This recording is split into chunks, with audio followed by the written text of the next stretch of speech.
Hello, everybody, and welcome back to Allen Stories. I am your host, Allen, and we will be going over the nine stats or abilities of the Greg, the Mining Menace. If you watched my last video, you'll I did a walkthrough on how to build yourself the Greg. No, I did a walkthrough on how to build a ship and use this uh, character sheet, this ship sheet. Uh, don't say that too many times too fast. To build a ship. And I built the Greg. So now I'm going to go over these nine stats and abilities, mods, whatever you want to call them. I don't have a name for them. So, your power score, right here, similar to the Cadrian power score, but calculated different. Durability score, also like the Cadrian score, but calculated different. And your pilot mod, which is equivalent to the Cadrian mind score, calculated a little bit different. So, let's go over those three first. Power score is calculated with your speed mod plus your size mod plus your pilot mod. Um, Speed mod first, that is this one over here. So simple enough. Size mod is over here, down in the bottom right hand corner of your screen. The size mod is calculated based on the size of your ship. So if you are a tiny ship, you have a +2. If you have a colossal ship, you have a -4 to your power score. Um, and then your pilot mod, I will get to later. So all of those combined make your power score, which is how well you are able to maneuver your ship in space. Say somebody shoots a missile at you or fires lasers at you. This is how well you are able to maneuver your ship to dodge it and not take damage from it. Granted, they are AoE, so you still take half damage from them. That's what makes them so good. Missiles and lasers. I'll get to that in a future video, but your power score is how well you can avoid those. Um, yeah. So next is your durability score. In Cadrian, this is how durable you are. This is how many hits you can take and get back up. Pretty much how long you can hold your breath.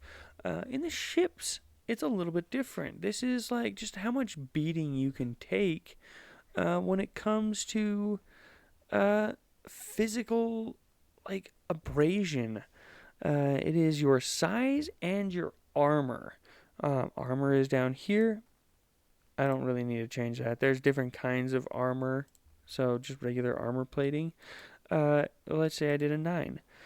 It would give me 300 extra HP, which I will get to. I'll just leave it here for now. And a durability of +3. So my small Greg now has a +4 in durability. What durability is used for is durability saving throws against ultrasonic blasters, which would only be used on a miner or somebody that feels like being a nuisance and attaching to your ship so that you can't shoot them while they burrow into your hull. So, it is only used for ultrasonic blasters. You'd have to make a 9 durability save. If you succeed, you would take half damage of this 1d6 plus 6. If you failed, you would take the full damage. So you don't really need to worry about this too much. It's more of just an afterthought to have the durability bonus from the armor. It's not necessary. So that is your durability score. Your pilot mod is half your pilot's mind score. So you have a Cadrian character built to play as the pilot. And based on their mind score over here on the right side of your screen, it will give you a better pilot mod. So you put your characters ship license here, their name, sex, weight, height, eye color, hair color. You can ignore the ship license. It's just a funny number that changes every time you touch it. But the your proficiency in ship vehicles, if you watch the pilot mod, if I click that, it goes away. So this is to say that you are proficient in flying a spaceship, and that increases your pilot mod by half your mind score. So yeah, that one is important because it plays a role in your power and your defense. So you want to up your mind score so that you are harder to hit. So those are your 3 basic scores. Moving over to this middle row, these are more this is your HP pretty much. These two are your HP. This is your action economy. So this top one, your whole HP is based on the size of your ship. So if we come over here, tinies have 50, smalls have 100, mediums have 200, all the way up to the colossal 3200 HP. They are big ships and they take a lot to take down. So I should only have 100, but as you can see down here on my armor plating, it gives me 300 more HP. That's what's so good about this. But that takes up 9 slots. So that's what your armor is for. It's to give you more HP. It makes you harder to blow up. So that is your HP. Your shield HP is a crackling energy that surrounds your ship and takes most of the damage before it gets to your hull. So this can be considered your temporary HP that you can regen over here in the middle lower side of your screen. With your shield size, it tells you how much shield HP you have. So I have a double, which gives me 110. But if I was like a colossal ship, I'd come over here to the 32 and grab 1,870 shield HP. That way, it takes that much damage before they even get to my thousands of HP. So I have a 2 on the Greg. And then it costs 2 energy to regen 10 HP. So I can constantly be regenning this during a fight if I need to. So that's where weapons with heavy damage, you look at these missiles, and they do 8d8 damage. So that's going to tear through a shield really quick. But it's going to take some time. You're not going to one-shot everybody with a missile. You can have your shields completely destroyed by an EMP, though. Over here in transports, we can grab an EMP. It only takes 1 slot, and it destroys 150 shield. So if somebody walked up to me and was within 1 cell and activated their EMP, my shield would be gone instantly. So then I only have my hull. Granted, it also destroys their shield. So now we're both vulnerable. So this is a strategy game where you could have somebody go up to a group of ships, fly through the center, activate an EMP, gets rid of all of their shields, and then you drop a missile on them or shoot a laser through them, and it wrecks their hull with that 8d8 damage. That's going to be way more devastating than picking out their shield. And so that's where shields are great, but they can be easily taken out by somebody that gets close to you. So you got to be careful with letting people get close to you or getting close to somebody, because they could wipe out your shield, flip around if they have turn thrusters, and take you out. So don't rely too much on your shield HP, because if they take it out, you're going to have to use your energy to slowly regenerate your shield, and it's just not going to be fast enough, and you're going to go down. So those two are very important to keep track of. Energy. Your energy is based off of how many generators you have. Down here, I have a single and a double, which gives me a capacity of 14 energy. This is my action economy. We don't have action, bonus action, reaction in this system, we have a point system. So you spend energy on your turn over here, 2 energy here, 2 energy here, and it slowly minuses off your energy. Once you hit 0, you're done. So be careful on what you put on your ship because you could run out of energy really quick. And then the bigger the cell, the bigger the energy generator. Let's do a dodecahedron, dodecagen, not a dodecahedron named after it, but a dodecagen, which is 12. It has 66, which is 6 better than if you had grabbed 6 of these. So you have this better energy capacity if you use bigger generators. And it gets all the way up to 36. So don't you worry. It gets big with 204. That is only for really big ships. So I have 14 energy. That I use for all of my weapons, all of my cargo things. If I wanted to latch onto somebody, if I wanted to scan somebody, if I wanted to use a light lance on a small asteroid, or anything like that. That is what my energy is used for. Once I run out of energy, I can't do anything. I'm done. But I don't have enough stuff on my ship to run me out of energy, so I don't have to worry about it. But over here in like transport, you would need, let's say you wanted to use a missile jammer. You have to use 4 energy at the beginning of your turn to activate this thing.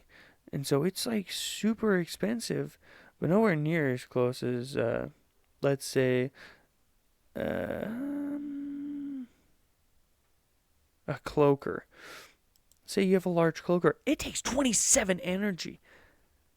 But you literally become invisible to targeting weapons. Like they can't use turrets, they can't use missiles. You are invisible. And it takes 27 energy every round. So I made a very simple ship, but there are so many things you can add on there. Let's say an absorber.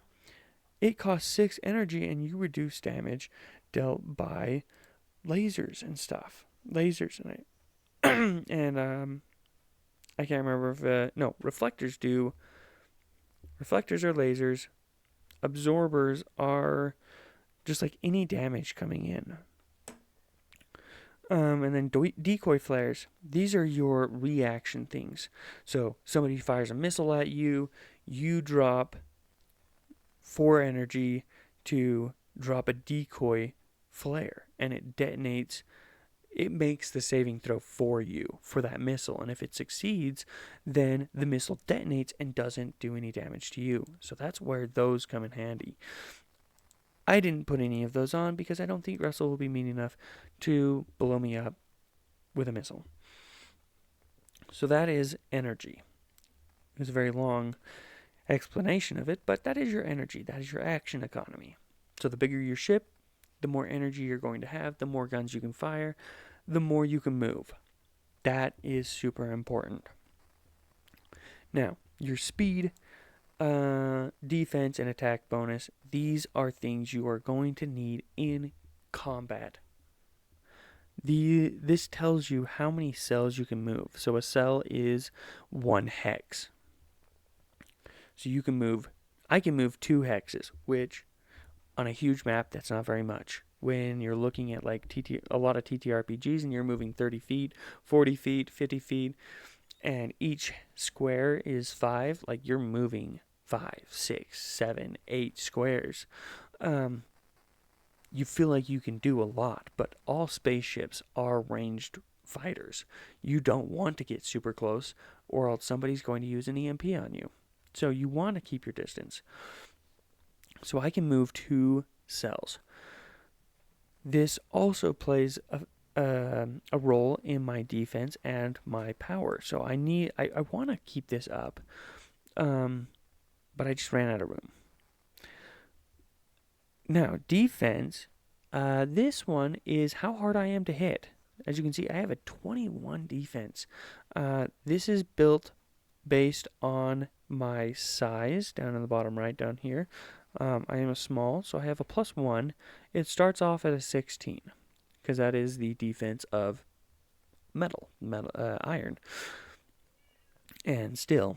So defense of 16, and it adds my speed, my pilot mod, and my size mod for a total of 21. So I'm really hard to hit, but I am a small ship that cruises around and mines rocks. I want to be hard to hit. I don't have a lot of HP or shield. So that is your defense. That is how well you are flying, how well you dodge out of the way. Not like dodge missiles, but like you see bullets and energy blasts coming in, and you're like trying to evasive maneuver out of the way so you don't get hit.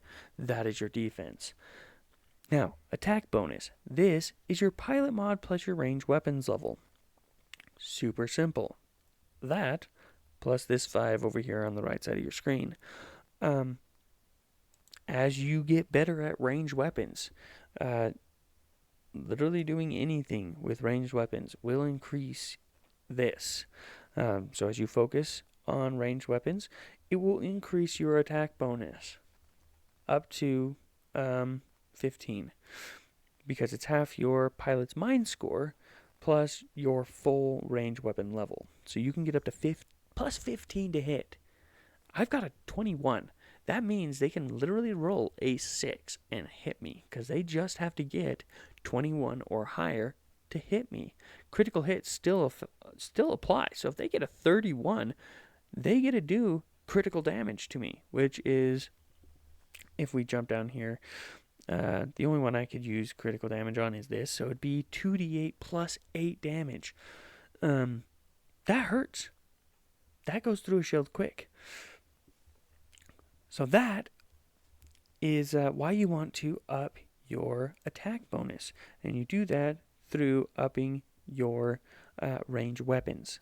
That isn't just by flying. That can be through role-playing. It's through training, using guns. Just like training your mind on how weapons work at a distance. So those are your 9 stats and scores and abilities for your ship, and these are what the Gregs are. And I hope this made sense. I hope you enjoyed, and next video I will be going over other things to make this whole sheet make more sense. But until then, adventure on and enjoy. See you later.